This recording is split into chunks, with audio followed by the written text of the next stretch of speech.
বিগত 11টার থেকে দাঁড়ায় রয়েছি জানো, এখন কয়টা বাজে? একটা তো হইবই। একটা লাইনের কোনো ডিসিপ্লিন নাই, মানুষ মহিলা পুরুষ মানে যাচ্ছে তাই অবস্থা। একটা মানুষ 400-500 জন লোক মনে ভিড় হয়ে গেছে গা, মানে কোনো ডিসিপ্লিন নাই, মহিলা পুরুষ সিনিয়র সিটিজেন পুরুষ বয়স্ক 3টা লাইন দেয় একজন। এই ব্যাপারে তারা কিছু কইছে আপনার অফিসের যারা? আরেকটা যেটা অভিযোগ যে ইউনিটের প্রতি টাকা তারা কোনো হিসাব দিতে পারতেছে না, কি কইবেন বিষয়টা নিয়ে?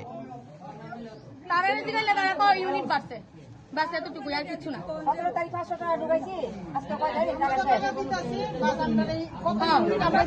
এত ইউনিট কম করে টাকা বাড়ছে, ইউনিট বাড়ছে। মানে তারা কিছু কইতে চাইতেছে না? তারা তো বুঝাইতেছেই না। জিজ্ঞেস করলে তারা কিছু আর উল্টা আরো কোথায় আনবে? এরপর এটা একটা কারণ। কারা কারা কুদায়? তারাই কর। হ্যাঁ, কুদানি মেলে উঠে দেনে। এরপর এটা একটা কারণ তুই ফাঁকাইতে বলনি, এত মানুষ ভিড়ের ভিতরে।